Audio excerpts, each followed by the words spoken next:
When things go wrong, little things like last Sunday,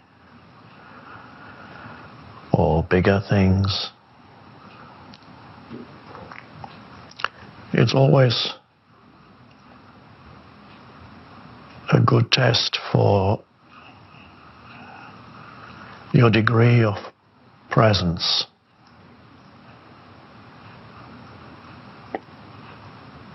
So it gives you a reflection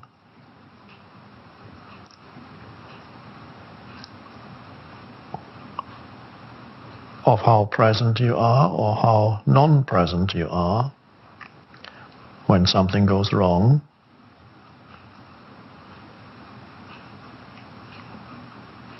Is there, so you can look back, it might be the case with you, maybe not. If you look back to last Sunday,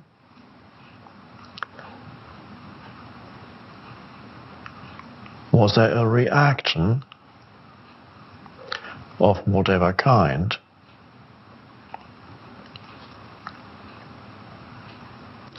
against what is? And what is was that Eckhart wasn't there.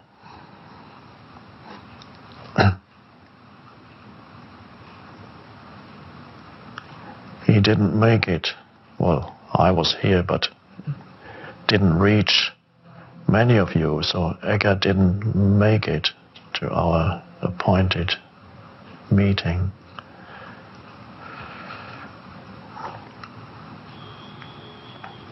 What was your mind saying?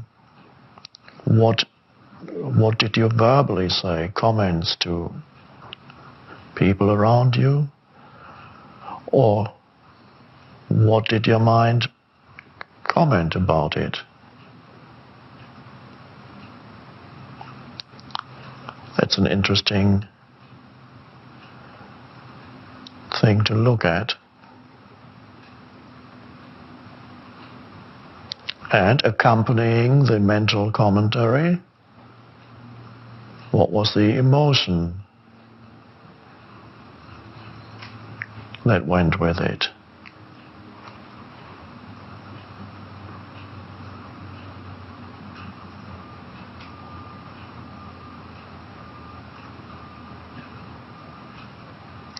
And some of you, I'm sure, were already so present that there was no sense of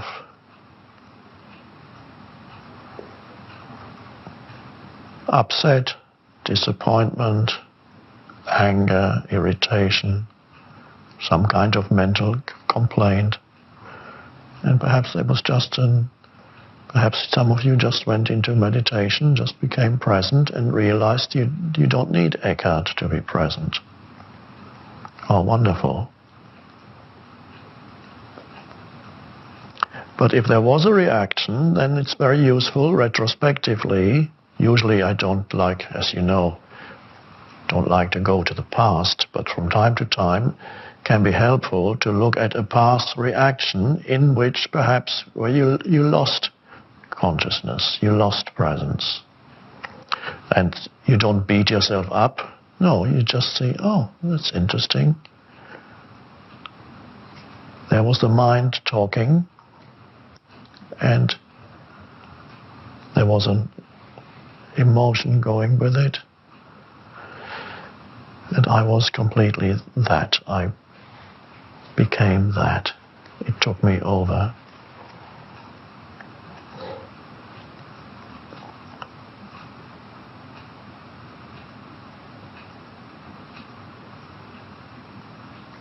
So whenever something goes wrong, big or small, you either react against it in one way or another. In other words, you are against what is, ultimately a dysfunctional state, which in extreme forms becomes insanity. Normal insanity, I mean. So the reaction against what is, or complete alignment with what is. And there you are. That means whenever something goes wrong, you either react or you go deeper into presence, deeper into yourself. You can notice that with little things. When little things go wrong, you go a little bit deeper to a place where you don't need the external to be this way or that way, because you already sense the fullness of life at this moment. You already sense yourself as consciousness, and nothing needs to be added to that. So sometimes it's only when things go wrong, quite often, it's only then, for many people who are not yet able to voluntarily enter presence, only then the possibility of going deeper opens up for them, or they become reactive. So another example, you're standing at a street corner, waiting to meet somebody for an appointment, and he or she doesn't turn up. So you stand there 10 minutes, 15 minutes, 20 minutes. What happens during that time inside you, in your mind, and what is your mind saying about it? And then, of course, the emotions that go usually are a reflection of what the mind is saying about it. It's an interesting thing to look at. What is it that your mind is commenting? And are you totally identified with what your mind is saying? Or do you realize, oh, these are just judgments that are coming up?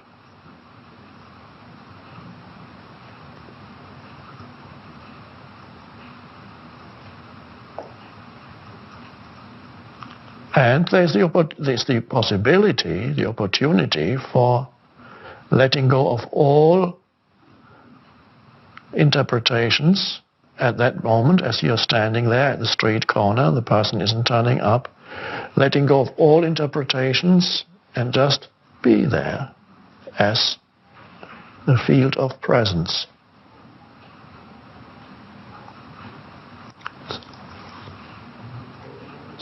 So to do that, you go deeper within, where whatever happens on the surface of life doesn't determine any longer your state of consciousness, your happiness or unhappiness. And it's a wonderful sense of freedom, if you can be free of externals.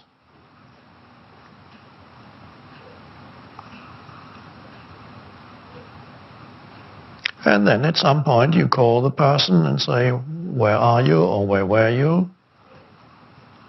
And then there may be a perfectly reasonable explanation why he or she couldn't come, or in which case all your mental commentaries, which were perhaps negative, are revealed as totally invalid, totally inaccurate. It was a total misinterpretation.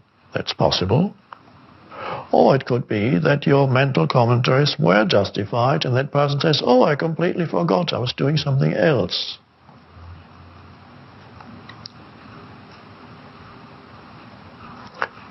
What's the reaction then in you? Am I of so little importance to this person that he or she forgot about our appointment? That's an interesting thought. And that thought can lead to many other thoughts.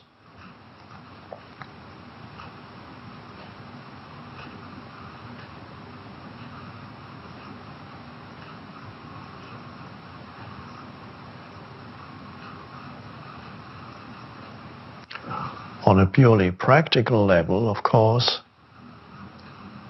if it happens several times and this person doesn't turn up, then you simply don't arrange to meet with this person anymore. And can you do this without any negativity around it?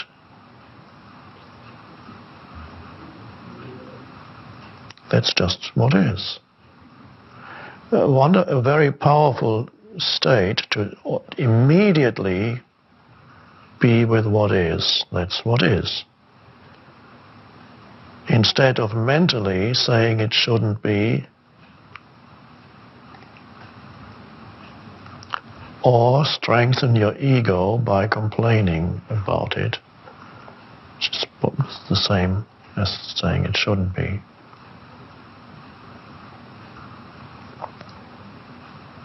Because the more you can complain about somebody or something, the stronger the inflated ego becomes. Huffing and puffing, I call that.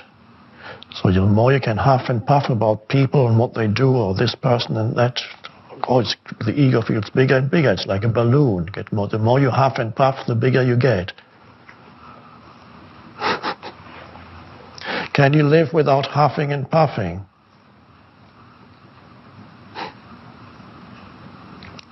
Any complaining about others, what they do, what they fail to do, huffing and puffing. If you make a commentary in order to point something out so that something practical can be done about it, is a different matter. But huffing and puffing is not like that at all. It has nothing to do with changing the situation.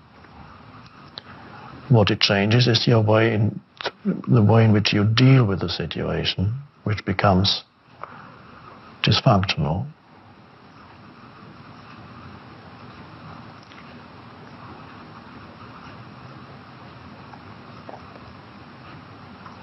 So you can tell a person's presence by observing another person. If that person never complains about anybody, that's a good sign. Presence doesn't complain about anybody. It's still relatively rare that you meet people like that.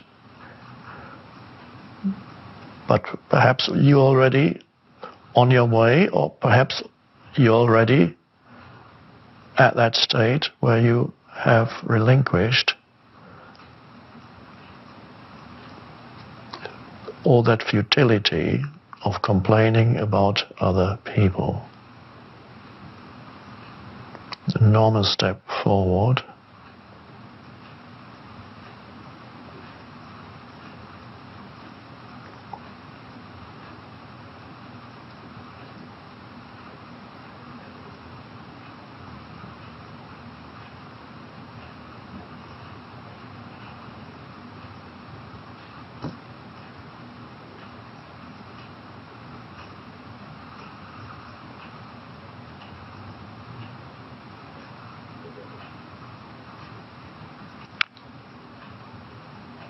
So let's welcome the many ways in which things can go wrong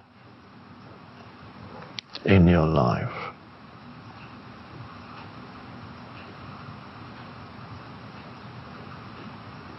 Not wrong means, of course, with quotation marks, go wrong. It doesn't go wrong, it's the mental interpretation says it's going wrong. But we're using that conventional label, things going wrong, to point to something very important.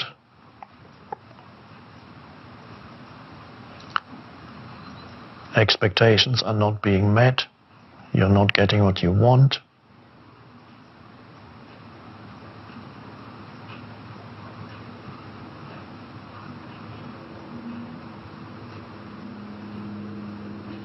Something happens that shouldn't be happening, or something fails to happen that should be happening, like last Sunday.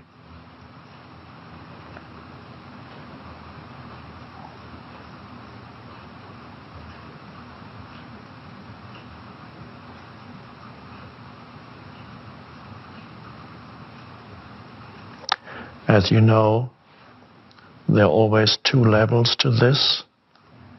I'm speaking and pointing out something that is helpful in your daily life. At the same time, there is an underlying presence here. So that's why we call it meditation. It's not a conventional meditation. But as I speak about becoming aware of a certain type of dysfunction, at the same time there's a presence there. So it works on two levels here. And that's also why the pauses are important when there are no words.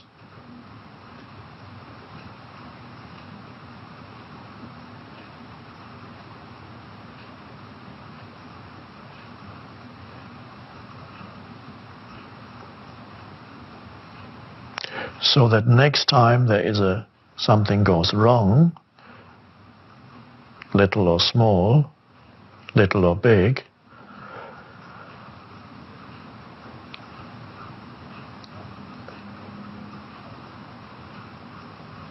there's either already such presence that the reaction doesn't even arise, or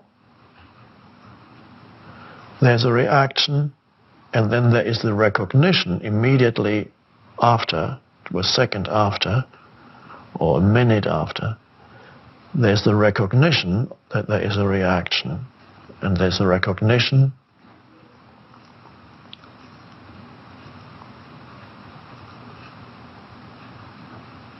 that the mind is creating its story around the simplicity of what is. And there's the recognition that you don't need it, you're better off without it, you're more effective in what you do when you're free of that. So there's a choice of then being present instead of reactive. And then the reaction subsides and presence takes its place, arises, the reaction goes. And then that's an enormous thing when you suddenly realize in the very same situation, a minute ago you were upset and reactive and then recognized it. The recognition comes, of course, from heightened presence, and then you became the presence instead of the reaction. And then the reaction crumbles. And then in the very same situation, in that minute later, you're free of upset and you feel empowered.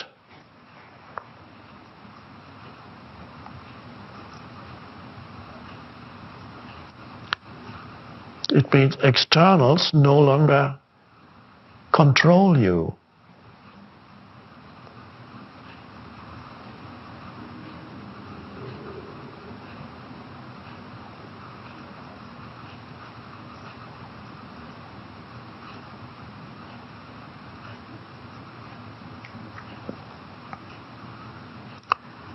So, as I said, let's be grateful for all those occasions when things go wrong.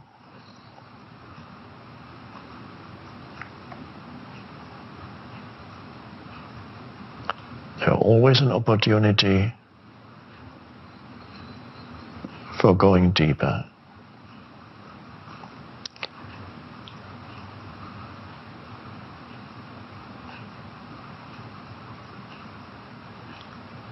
And if it's something big that goes wrong, something truly huge, something big crumbles in your life, then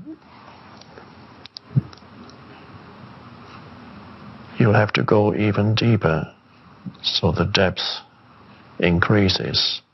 When you just let go of a little upset, you go a little bit deeper.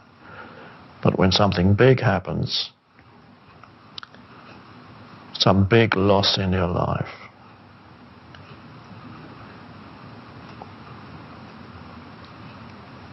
then you have to go even deeper.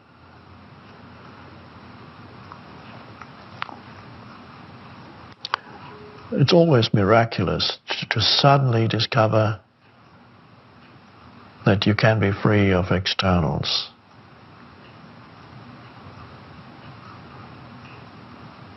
As far as your inner state is concerned.